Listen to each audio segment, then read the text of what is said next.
이는 주께서 영원하도록 버리지 아니하실 것임이며 그가 비록 근심하게 하시나 그의 풍부한 인자하심에 따라 긍휼히 여기실 것입니다. 주께서 인생으로 고생하게 하시며 근심하게 하심은 본심이 아니시로다. 아멘. 앉으시기 바랍니다. 기도하도록 하겠습니다. 아버지 하나님, 먼저 저희들이 이 자리에 모여서 우리 사랑하는 영적 가족들이 한 자리에 모여서 함께 한 하나님을 한 믿음으로 또 한 성령으로 또 동일한 말씀으로 예배할 수 있도록 하심을 감사합니다. 우리 인생은 죄로 인해서 여러 가지 혼돈과 또 혼탁함이 있고 또 우매함과 또 여러 가지 수수께끼 같은 상황들이 있습니다. 그런데 하나님의 말씀은 혼돈 가운데 마치 창조하신 하나님의 질서처럼 질서를 주시고 또 우매함 가운데 지혜를 주시고 또 낙심함 가운데 빛을 비춰주시는 것을 저희들이 잘 알고 있습니다. 이 시간 하나님께서 저희들에게 깨우침을 주시고 그 깨우침이 우리의 삶의 전반에 선한 영향을 미칠 수 있도록 주님 도와주시옵소서. 우리 성도들의 마음을 하나님께서 주관하여 주시옵시고 또 저의 입술을 주관하여 주셔서 오늘 말씀을 통해서 이 말씀을 통해서 우리에게 주시는 하나님의 그 깨달음을 우리가 깨닫게 하시고 진리를 알지니 진리가 너희를 자유케 하리라 하신 예수님의 말씀이 우리 가운데 실현될 수 있도록 축복하여 주시옵소서. 예수님 이름으로 기도합나이다. 아멘. 우리는 그리스도의 마음이 하나님의 마음이다 이렇게 말할 수 있습니까? 말할 수 있죠. 왜냐하면 아버지와 나는 하나이고 또 예수님은 하나님이시고 그렇기 때문에 그리스도의 마음이 하나님의 마음이다. 그래서 오늘은 구약에서 이 하나님의 마음을 우리가 한번 살펴보기를 원하는데, 우리가 신앙생활하면서 우리 신앙인들이 가지는 그 딜레마, 우리가 가지고 있는 이 수수께끼 같은 상황이 있는데, 이런 상황이죠. 우리에게 어떤 힘든 일이 닥쳤어요. 또는 예상치 않은 불행이 닥쳤어요. 또는 바뀌고 싶은 상황이 계속 안 바뀌고 있어요. 될 것 같다가 안 되고 될 것 같다가 안 되고 이런 상황이 계속 생기고 있어요. 그럴 때 우리가 아는 하나님은 절대 주권의 하나님이 모든 것을 주관하시기 때문에 그 고난, 그 불행, 그 힘든 상황, 그 바뀌지 않는 상황 누가 허락하신 거예요? 궁극적으로 하나님이 허락하신 게 맞아요. 맞습니다. 하나님이 허락하신 게 맞아요. 그런데 한편으로는 하나님은 우리를 사랑하신다. 맞습니까? 안 맞습니까? 맞아요. 근데 이 둘 사이에 어떻게 헷갈립니다. 어떻게 조화를 이룰 수 있을까? 이 하나님께서 우리를 사랑하시는데 우리에게 고난과 불행이 닥쳤어요. 어떻게 이거를 설명할 수 있을까? 우리 스스로에게 설명할 수 있을까? 우리 설명하려고 많이 노력합니다. 예를 들어서 힘든 일이 발생하거나 불행이 발생하거나 그러면은 우리는 즉각적으로 이렇게 하는 사람들이 많아요. 필름을 돌려보죠. 무슨 일 때문에 이 일이 생겼을까? 우리가 인과관계를 생각해 봅니다. 특별히 내가 무슨 잘못을 했기 때문에 이러한 일이 발생했을까? 또는 무슨 잘못 가운데 이런 일이 발생했을까라고 생각해 봐요. 근데 도저히 생각이 안 나. 그럼 억울하죠. 원망스럽고 억울하죠. 그런데 이유를 생각해 보니까 이유가 어렴풋이 생각이 난다고 칩시다. 아, 그래서 하나님이 나를 치시는구나. 그렇게 생각하면 은혜의 마음이 될 수가 없죠. 그렇게 말하면은 그냥 내가 죄를 심었으니까 하나님 나한테 벌을 내리시는구나. 그런 마음이 들면 은혜의 마음 상태가 안 되기 때문에 하나님께 다가가기가 곤란합니다. 왜? 나를 치시는 하나님한테 뭐 다가가고 싶겠어요? 은혜의 하나님이 아니면 다가가기 곤란하죠. 또 언제 치실지 모르죠. 또 어떤 죄로 또 언제 또 나를 또 치실까, 이런 두려움에 사로잡힐 수도 있고요. 또 두 번째, 아무리 생각해봐도 이것은 도저히 이해할 수가 없어. 그냥 갑자기 사고를 당했어. 왜 내가 이런 사고를 당하는지 도저히 이해가 안 돼. 그럴 때는요, 원망하는 마음이 들죠. 그러니까 하나님께 다가가기가 곤란해요. 원망의 마음이 들고 또 섭섭한데 다가가기가 쉬워요? 안 다가가게 됩니다. 이 둘 다가 문제예요. 우리 오늘 자, 절대 주권의 하나님께서 나에게 고난과 고생을 허락하신다, 또는 우리에게 그것을 주신다. 그리고 또 동시에 하나님이 나를 사랑하신다. 이 둘 사이의 괴리적인 상황을 우리가 어떻게 바라볼 것인가? 이 오늘 핵심 포인트입니다. 자, 오늘 본문에 보시면 굉장히 재밌는 본문이에요. 오늘 본문의 33절부터 먼저 보시면은 아주 재밌어요. 읽어보면 주께서 인생으로 고생하게 하시며 근심하게 하심은 이렇게 되십니다. 고생과 근심, 그죠? 고생과 근심. 고생은 어떻게 보면 육체적인 그런 어려움일 수도 있고, 근심은 마음적인 어려움일 수도 있는데, 누가 고생과 근심하게 하세요? 누가 고생과 근심하게 하세요? 주께서.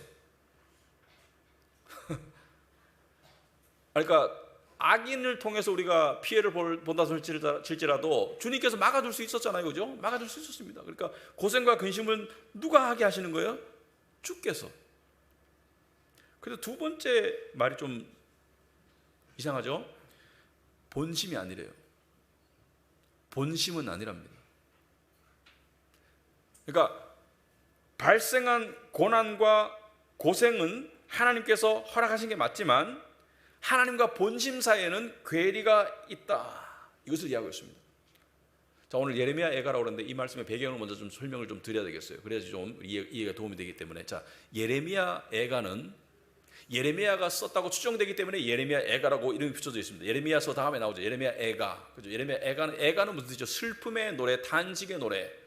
무슨 말이냐면 역사적으로 봤을 때 유다가 기원전 587년, 그러니까 6세기에 바벨론에 의해서 멸망합니다. 나라가 멸망해서 많이 죽고 또 굶주리고 또 포로로 끌려가요. 그 시절에 끌려갔던 포로 중에 하나가 다니엘이죠, 그죠? 끌려갑니다. 그런데 왜 그런 불행이 발생했나? 왜? 여기는 인과관계가 분명해요. 거듭되는 우상숭배, 고치지 않는 죄, 그리고 안일함. 많은 선지자를 보내서 경고했는데 말 들어먹지 않고 선지자를 심지어 박해하고 죽였어요.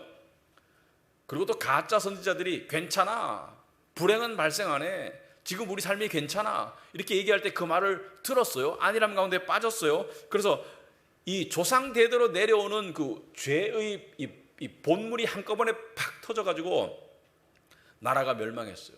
그래가지고 많은 사람들이 죽었고 또 굶주렸고 학대당하고, 그리고 많은 사람들이 바벨론 제국의 노예로 끌려갔죠. 민족의 엄청난 역사죠. 자, 이 일은 분명하게 인과관계가 보여요. 그러니까 죄의 결과가 맞아요, 이 일은.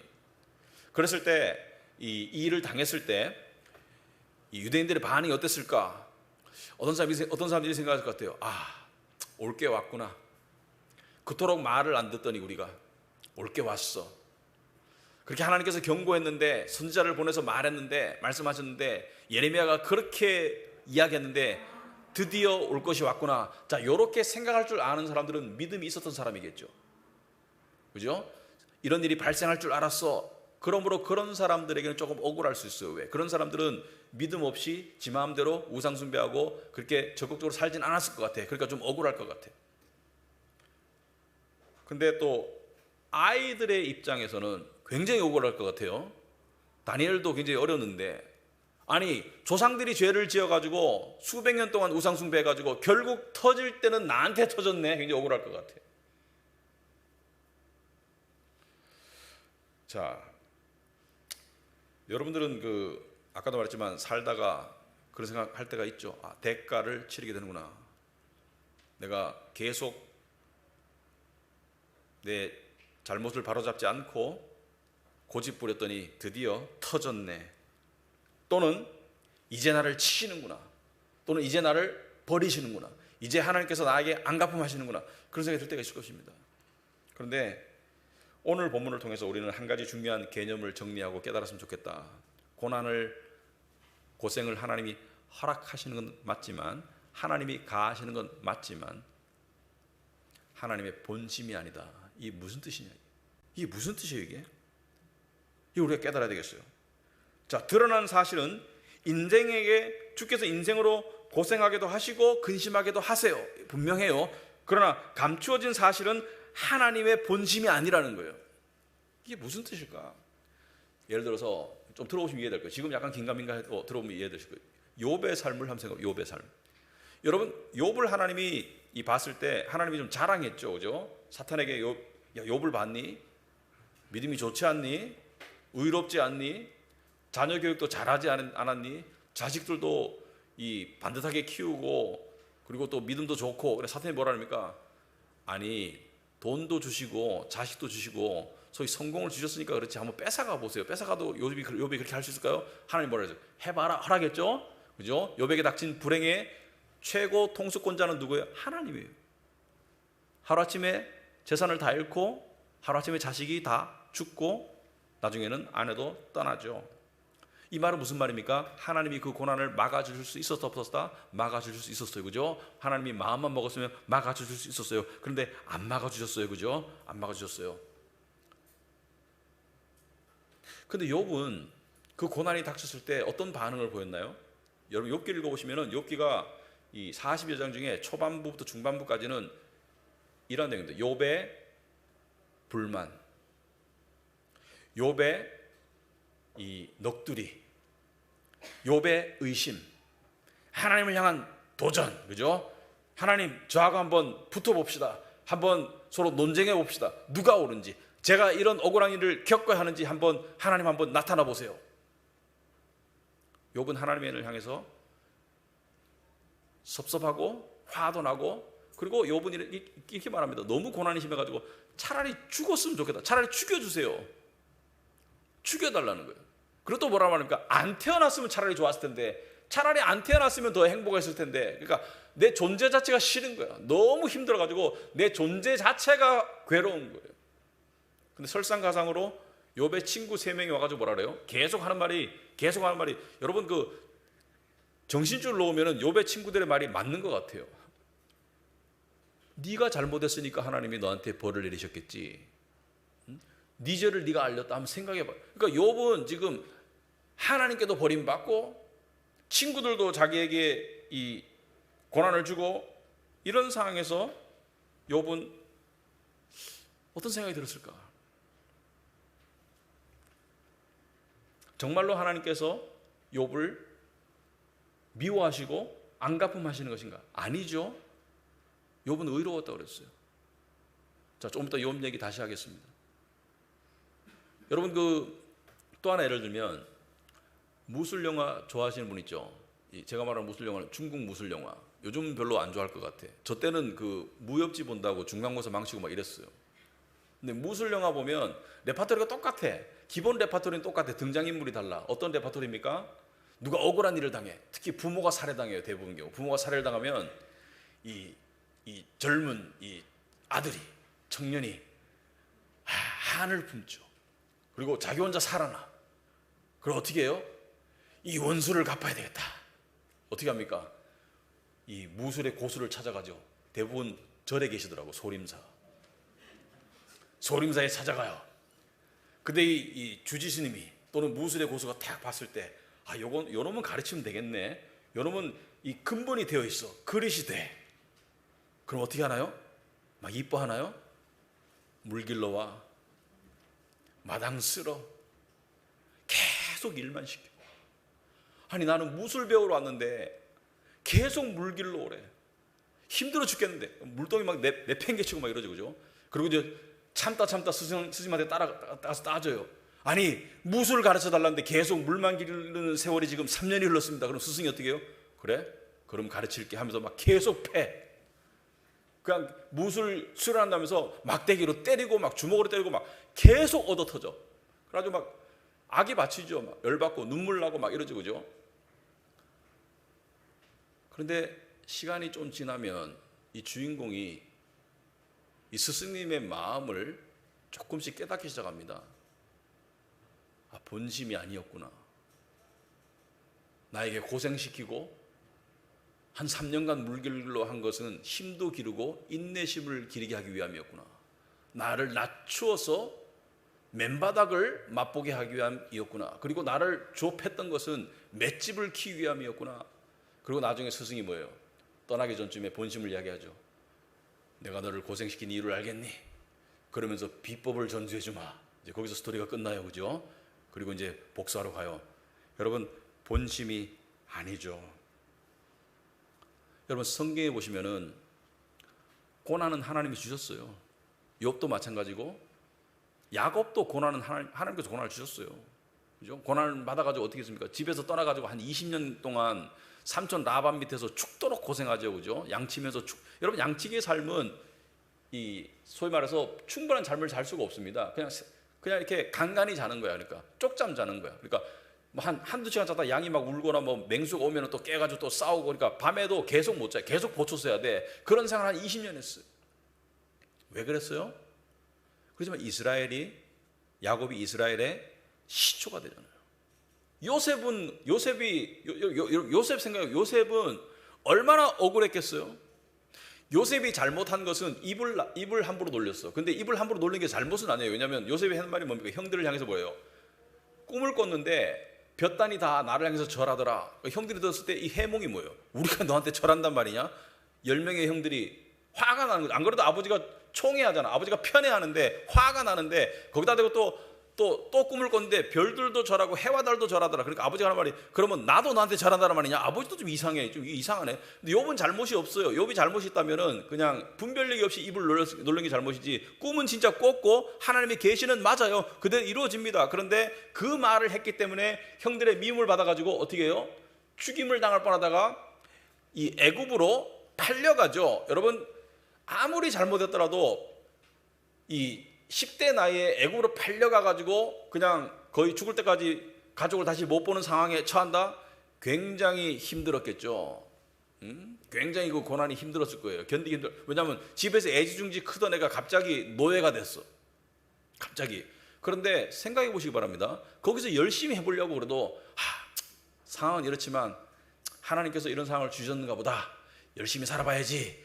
주인을 위해서 열심히 충성을 합니다. 열심히 살아가요. 근데 누명을 뒤집어 쓰죠. 주인의 아들을 성폭행하기 위한 했다고 하는 누명을 뒤집어 써서 어떻게 해요? 자기는 안 하려고, 그 유혹이 안 빠지려고 그렇게 노력했는데 성폭행의 누명을 쓰고 감옥에 갔다. 여러분 같으면 어떻게 했어요? 여러분 같으면 어떻게 하겠어요?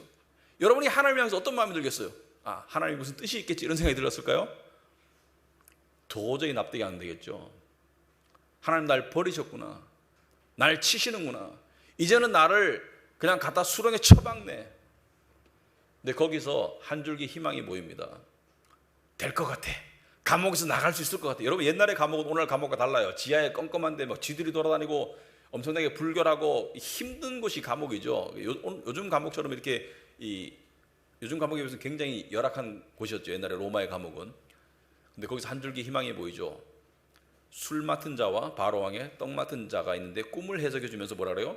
술 맡은 자 보고 당신은 3일 뒤에 살아날 거니까 나를 기억해라. 나를 끄집어내라. 근데 그 사람이 나갔어. 그러니까 희망의 한 줄기 빛이 보였죠. 곧 나갈 것 같은데 하나님의 섭리에 가지고 이 술 맡은 자가 망각하죠. 그리고 한 2년 정도 세월이 흘러요. 그때 요셉의 마음이 어땠을까, 여러분? 요셉의 마음이 어땠을까? 팔려갔죠. 억울하게 누명 써서 감옥에 갔죠.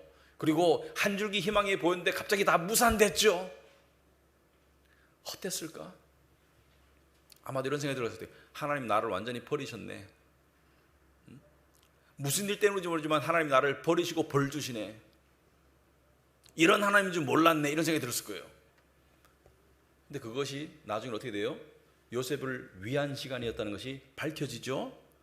요셉을 통해서 이스라엘 백성이 애굽 땅에 와서 아브라함에게 한 예언에 따라 가지고 400여 년 동안 소위 말해서 강대국의 인큐베이터 안에서 민족이 번성하죠. 70명이 수백만이 되죠.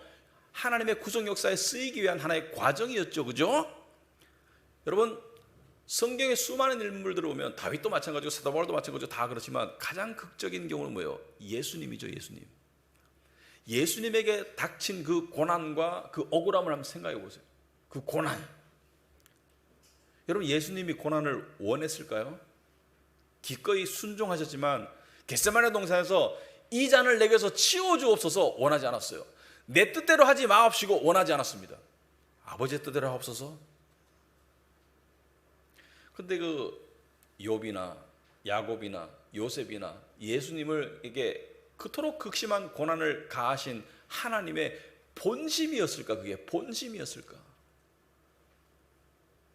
부모들은 이런 말 하죠.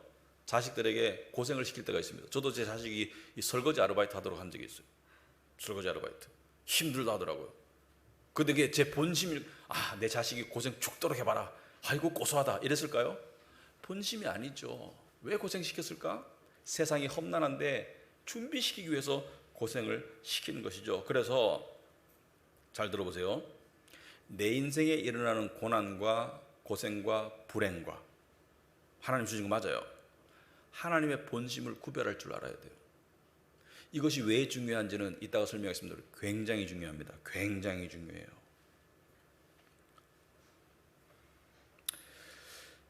자, 이 고생과 고난을 주시면서도 하나님께서 마음이 그것을 원하고 내켜서 하시는 것은 아니라는 것을 우리가 이해를 해야 돼요. 그래서 33절에 다시 읽어보면 주께서 인생으로 고생하게 하시며 근심하게 하심은 본심이 아니다는 거예요.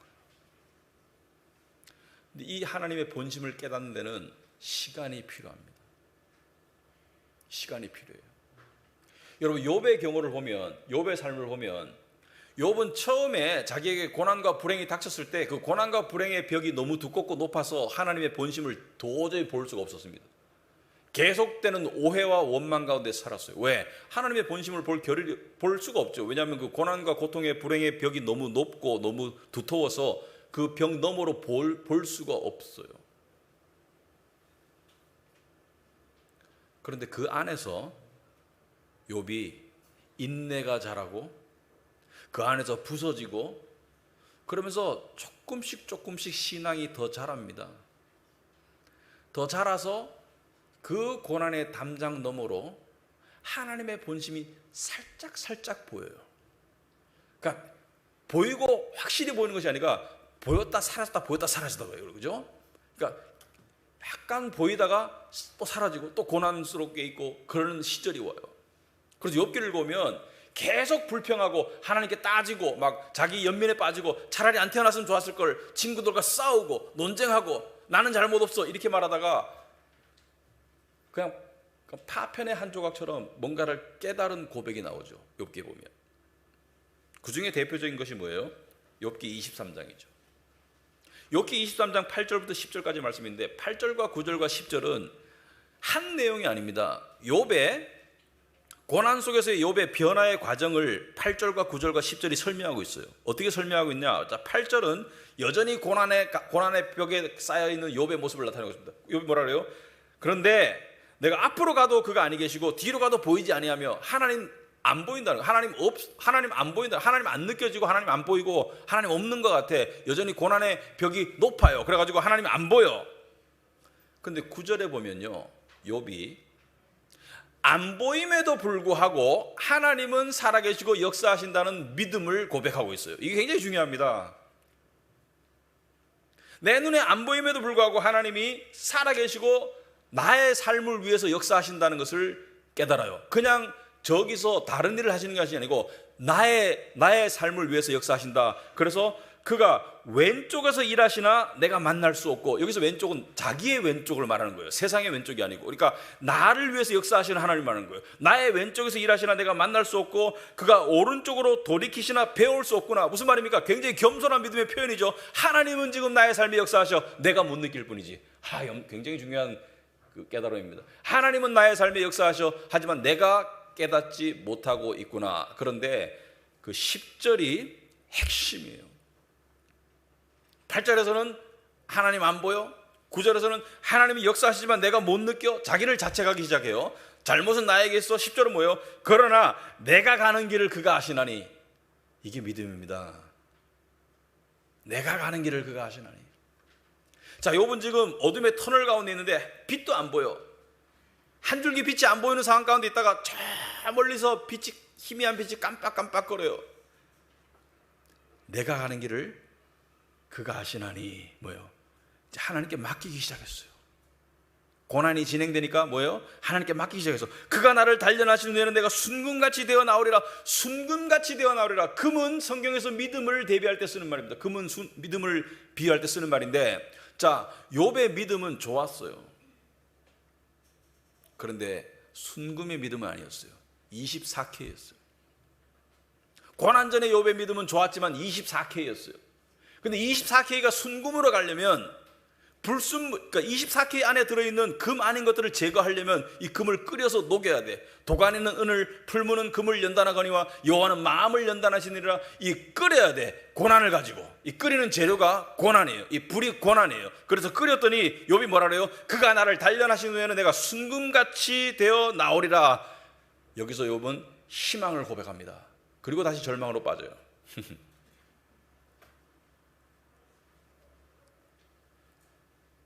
여러분,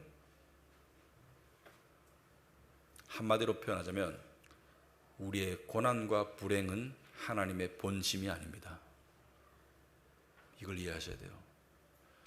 우리의 고난과 불행은 하나님의 본심이 아닙니다. 고난이 하나님의 본심도 아니고 하나님의 목적도 아니고 단지 하나님의 수단이에요. 그래서 우리는 언젠가 그 하나님의 본심을 깨달을 날이 옵니다. 바벨론에게 끌려갔던 이스라엘은 다시 예루살렘으로 귀환해가지고 옛 느헤미야, 에스라, 스룹바벨의 영도에 와가지고 다시 성을 재건하고 성전을 재건하죠. 여러분, 죄에 대해서 결과가 생기는 것을 정의라고 불러요. 정의, 그죠? 이스라엘의 죄에 대해서 하나님께서 치신 것은 정의가 맞아요. 그런데 이것은 징벌적인 정의도 아니고 보복적인 정의가 아니에요. 이게 달라요. 그 정의는 하나님의 보복적인 정의가 아니고 하나님의 사랑의 정의였어요. 이게 달라요. 제가 지금부터 하는 얘기는 잘 들어보시기 바랍니다. 죄에는 결과가 있다 없다? 결과가 있어요. 하나님이 죄의 결과를 다 막아주지 않습니다. 그렇지만 그 결과가 하나님의 앙가품은 아니에요. 앙가품이라는 것은 하나님께서 미워하고 정죄하는 마음으로 정의를 이루는 게 앙가품인데, 죄의 결과가 하나님의 앙가품은 아니에요. 성도에게 있어서, 믿는 자들에게 있어서. 실제로 있었던 일인데 제가 예를 하나 들어주면 여러분 이해를 하시기 좀 도움이 될 것 같아요. 미국에서 어떤 여성이 크리스찬이었는데 결혼을 했어요. 결혼했는데 계속 이제 아이를 갖고 싶은데 계속 아이가 안 생겨요. 수년이 지나도 아이가 안 생겨요. 병원에서도 원인을 모르겠대. 근데 어느 날 갑자기 임신이 되었어요. 눈물이 막 나왔어. 너무 기쁘고 감사하고 감격해서 눈물이 나왔어. 하나님께 기도했습니다. 드디어 하나님께서 저에게 기도 응답하시고 은혜를 베푸시는군요. 너무 뛸 듯이 기뻤어요. 근데 3개월 뒤에 유산했어요. 기쁨이 슬픔으로, 이 감사가 이 쓴뿌리로 확 바뀌었어요. 하나님을 향한 막 원망, 의심, 미움이 꽉 찼어.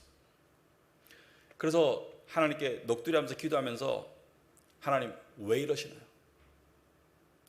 임신이 안 돼가지고 그렇게 수년 동안 기도해가지고 겨우 임신해가지고 하나님께서 저에게 응답하시고 복을 주는 줄 아는데 왜 이러시나요? 라고 기도하다가 소름 끼치듯이 한 가지 생각이 떠올랐습니다. 결혼 전에 문란한 생활을 하고 좀 낙태를 여러 번 했었거든요. 이거야. 하나님이 이제 치시는구나. 그리고 생각해 보니까 말이 맞아요. 임신 안 되게 한 것도 치신 건데, 여러분 요만큼 높이에서 떨어뜨리면 아픈데 더 높이에서 떨어뜨리면 훨씬 더 아프죠. 그래서 임신시켜서 떨어뜨렸구나. 이 사람 하나님께 기도하겠어요, 안 하겠어요? 앞으로 이 사람 하나님께 마음 열 수 있겠어요, 안 열겠어요? 이 사람의 말은 맞아요, 안 맞아요? 이 사람의 깨달음이 맞아요, 안 맞아요? 맞아요, 안 맞아요? 아니 표현을 해야지. 설교 그만둘까? 아니 진짜 우리 교회 지금 돌들이 앉으셨나 지금?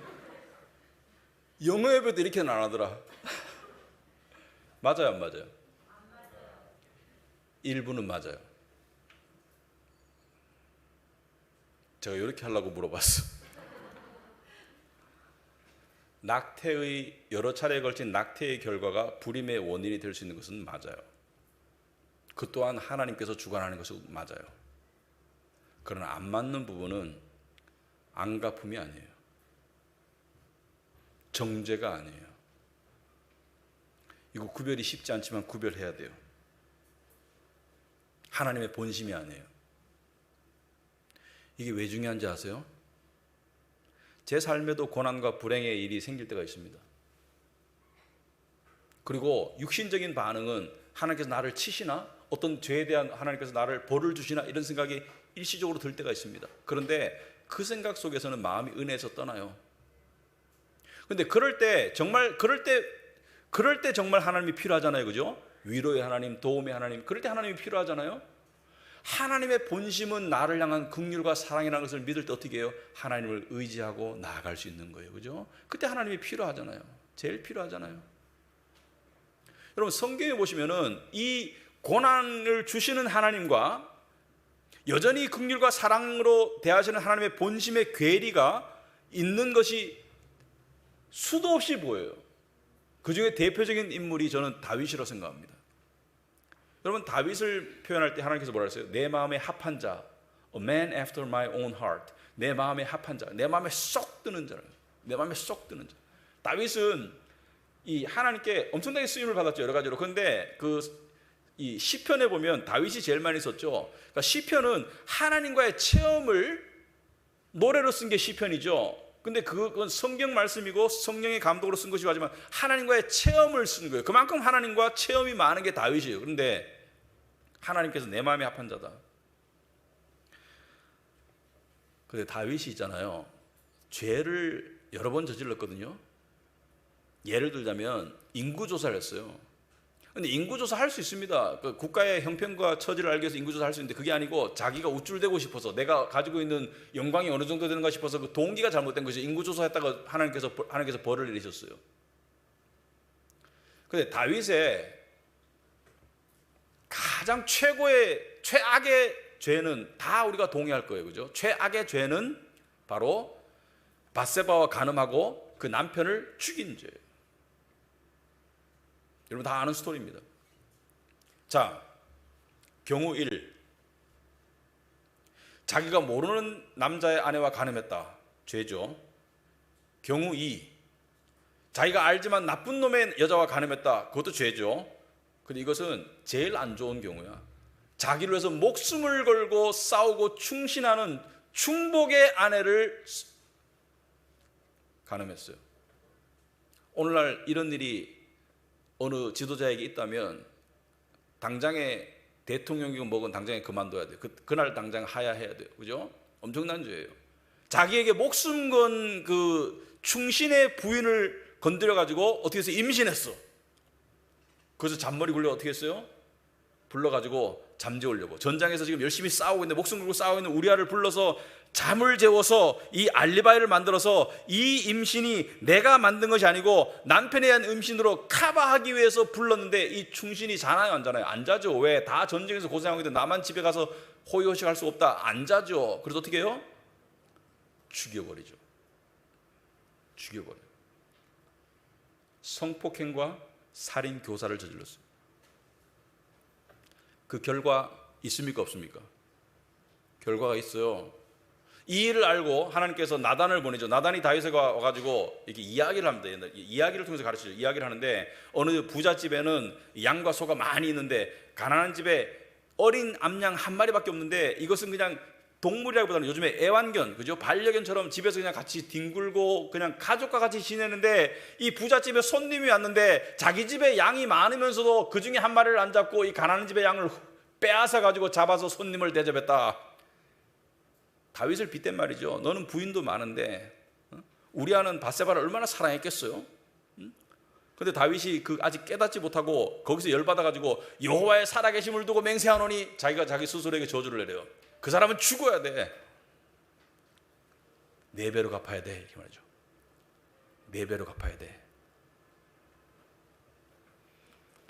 다윗은 죽진 않았습니다만은 다윗의 아들 4명이 죽어요. 그 죄의 결과로 다윗의 아들 4명이 죽습니다. 가장 첫 번째 희생자가 바로 밧세바와 가늠에서 태어난 그 아이가 죽어요. 태어난 지 얼마 안 돼서 죽어요. 그래서 4명이 죽어요. 그런데 다윗을 향한 하나님의 사랑이 변하거나 떠났습니까? 죄에 대한 결과는 있어요. 하나님이 다윗을 안갚음하고 미워합니까? 여러분 생각해 보세요. 다윗을 향한 긍휼이 떠났습니까? 이걸 이해를 하셔야 돼요. 죄의 결과는 있어요. 하지만 죄에 대한 안갚음은 없어요. 이걸 이해를 해야 돼요. 이게 굉장히 중요한 진리예요. 이거 이해 못하면 고난과 고생과 불행이 생길 때마다 하나님을 의심하고 원망하고 그 속에서 못 벗어나. 그러면 신앙이 계속 제자리를 맴돌아. 성경에 이 둘 다를 설명하는 구절이 있습니다. 골로새서 3장 25절에 이런 말씀이 있습니다. 불의를 행하는 자는 죄를 짓는 자는 말이죠. 불의의 보응을 받으리니, 이 말이 좀 어렵습니다. 영어 더 잘하시죠? 영어로 써놨죠. 제가 밑에 써놨는데 For the one who does wrong, 잘못을 하는 자에게는 will receive, 뭘 받는다고요? The consequences of the wrong, 그 잘못에 대한 결과가 발생한다. 자, 믿지 않는 자에게는 그것이 정죄고 징벌입니다. 하지만 믿는 자에게는 그것은 단순히 결과에 불과해요. 왜? 로마서 8장 1절에 그러므로 이제 그리스도 예수 안에 있는 자에게는 결코 정죄함이 없다고 했기 때문에. 그 차이를 아시겠습니까? 믿는 자를 향해서 하나님께서는 안갚음이나 정죄함이나 미워함이나 그것이 없고 하나님의 마음은 사랑과 긍휼이에요. 하지만 죄에 대한 결과는 겪게 하시는 거예요. 오늘 본문에서도 하나님은 이 점을 분명히 하십니다. 내가 너희를 쳤어. 너에게 당한 것은 우상숭배, 수십 년, 수백 년간 지속된 우상숭배의 결과야. 그렇지만 너희를 향한 나의 본심은 아니야. 31절에 이는 주께서 오늘 본문에 영원하도록 버리지 아니하실 것이며 그가 비록 근심하게 하시나 그의 풍부한 인자에 따라 긍휼히 여기실 것임이라. 결국은 본심을 보여주겠다는 거예요. 본심은 뭐예요? 긍휼입니다. 그 첫 번째 긍휼은 이스라엘의 귀환입니다. 두 번째 긍휼은 예수 그리스도의 보내심이고요. 그런데 예수를 또 거부했어요. 거기에 대한 결과가 AD 70년의 멸망이고요. 그리고 하나님의 마지막 긍휼은 예수님 재림하기 전 마지막 때의 유대인들의 회심입니다. 성경은 소름 끼치도록 놀라워요. 우리가 많은 잘못을 저질러서 고난을 당하든 아니면 욥 때문에 믿음이 더 한층 자라고 성화가 되기 위해서 하나님께서 고난을 허락하시든 하나님의 근본적인 본심은 긍휼과 사랑이에요. 실패할 수 있습니다. 원하는 게 안 될 수도 있고요. 그러나 하나님의 긍휼과 사랑을 의심하면 안 돼요. 그러면 망가져요. 그럼 망가져요. 하지만 무화과나무에 열매가 없고 외양간에 소가 없고 이러한 상황이 발생될지라도 나는 여호와로 인하여 즐거워할지로다. 이게 하나님의 긍휼과 사랑을 꾸준하게 믿는 믿음입니다. 호세아서는 호세 아내는 창녀잖아요. 바람꾼이잖아요. 근데 계속 데리고 오라 그러죠. 데리고 와서 아기 낳고 데리고 와서 아기 낳고 그러죠. 누굴 상징해요? 호세아는 하나님 아버지를 상징하고 그 아내는 누굴 상징해요? 이스라엘 백성을 상징하죠. 근데 그러한 호세아 그 간음하는 여인 같은 이스라엘 향해서 호세아서 11장 8절에 이렇게 말하고 있죠. 에브라임이여, 에브라임은 북쪽 이스라엘을 상징하는 거죠. 에브라임이여 내가 어찌 너를 놓겠느냐. 내가 어찌 너를 놓겠느냐. 이스라엘이여 내가 어찌 너를 버릴 것이냐. 그리고 마지막 부분에 보시면은 11장 8절에 내 마음이 내 속에서 돌이키어 나의 긍휼이 온전히 불붙듯 하도다. 이 하나님의 본심입니다. 죄 때문에 결과를 치르게 하더라도 그 속에서는 오히려 긍휼이 더 타고 있어. 왜? 고난당하는 것이 안타까워서, 불쌍해서. 비록 죄 때문에 그 결과로 고난과 고생을 당하고 있지만 그 고난과 고생 당하는 그 자식을 보면서 하나님의 아버지의 마음이 더 긍휼로 더 불타고 있어. 그것이 하나님의 마음입니다. 이 구절에 관해서 조나단 에드워드가 이렇게 말했습니다. 하나님은 사람이나 민족의, 당신의 사람이나 민족의 재앙이나 파멸을 전혀 기뻐하시지 않으신다. 하나님은 긍휼을 기뻐하시는 분이시다. 심판은 하나님께 이상한 일이다. 여기서 이상한 일이라는 것은 어울리지 않는 일이라는 뜻입니다. Strange thing. 긍휼과 사랑이 하나님의 본심이에요. 성도 여러분, 여러분에게 어떤 고난이나 또 불행이나 재앙이 닥쳐서 여러분이 파국을 맞이하는 것이 하나님의 뜻이 아닙니다. 하나님의 본심은 뭐예요? 긍휼과 사랑이에요. 또 그 일을 통해서 여러분의 믿음이 더 자라게 하는 것이 하나님의 뜻이에요. 이것을 분리할 줄 알아야 돼요.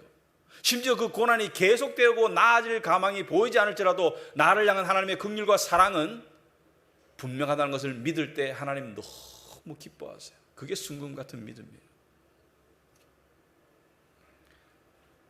여러분, 인생에는 고난과 불행이 닥칠 수 있습니다. 요즘에 고난과 불행이 닥치는 사람이 많을 것 같아요. 자본시장이 무너져서. 뉴스를 보다 보니까 이런 기사가 있더라고요. 어느 유명한 투자가가 이런 말을 했대요.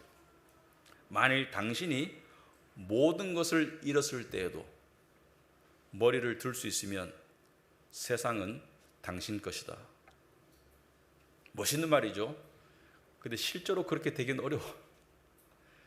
당신이 모든 것을 잃었을 때에도 머리를 똑바로 들 수 있으면 세상은 당신 것이다. 저는 이것을 오늘 설교로 기독교 버전으로 한번 바꿔볼게요. 바꾸면 이렇게 말할 수 있을 것 같아요. 만일 당신에게 커다란 고난이 닥쳤을 때 여전히 하늘을 향해서 믿음의 머리를 들 수 있으면 당신은 세상을 이길 수 있다.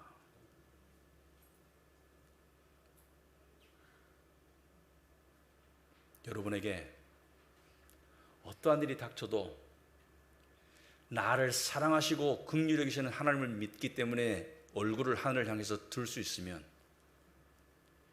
여러분은 세상을 이길 수 있어요. 그 확신을 어떻게 얻을 수 있냐? 십자가입니다. 여러분, 십자가입니다.